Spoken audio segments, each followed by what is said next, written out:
Howdy, Jacob here. Today I'm going to do a one-off video on Schlumberger. It is in the energy equipments and services industry. 67.5 billion market cap on 75 billion enterprise value.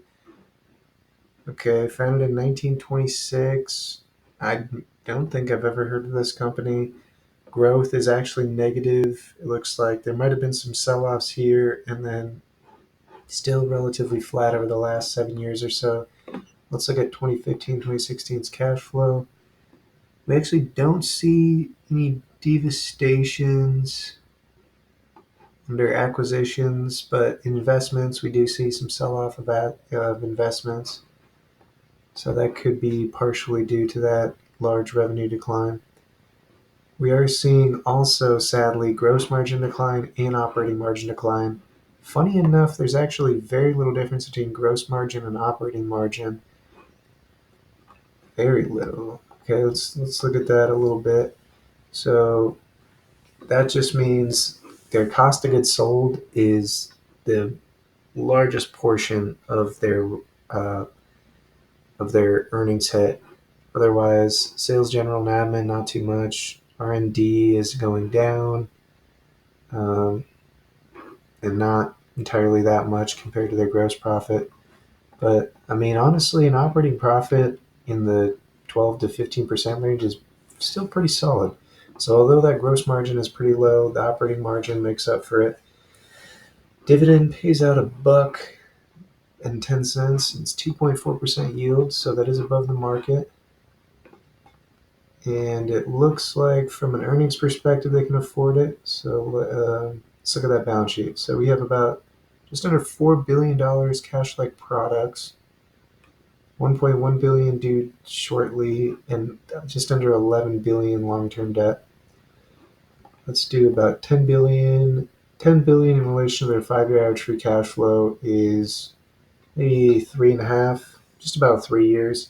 So they don't have so much debt where it's concerning, and we are seeing in the last about 3-4 years they have focused on debt reduction. So that's a positive sign. I mean, if you just reduce that 10% a year, you refinance it when it comes due, I see no problem with that. You can still focus a good amount of your money, 60-70% of your free cash flow to make advantageous acquisitions, repurchase shares, or in this case, that dividend paying out $1 billion is going to be about 30% of their free cash flow. So let's start getting to some assumption setting here. I do not think I'll be expecting a whole lot of growth, maybe 2%, and then pretty comfortable with a 12 PE price to free cash flow. I want to get it pretty cheap is what I'm saying. And then for margins, maybe we do 9 and 10%, maybe 9 and then 11, put a little bit of a range there. For the dividend, I mean, yeah, it's just paying out about 30% of their free cash flow, but I don't like it to be too high when the company's got a little bit of debt to focus on. But they're also a pretty big company, and return on invested capital wasn't really anything to brag home about. So let's look at what they've done historically, kind of all over the place. Okay, I'll just increase it relatively in line with their revenue change, almost the same, just 1% higher. So maybe by the end of the 7-year period, it's 35-40%.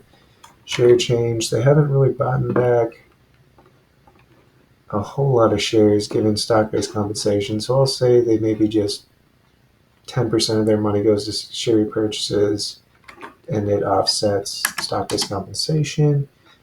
And even with these assumptions, this is saying maybe 30% goes to debt reduction, 30 to 40% to the dividend, 10% share repurchases, the remaining to make meaningful acquisitions and reinvestment to get this type of return and margin.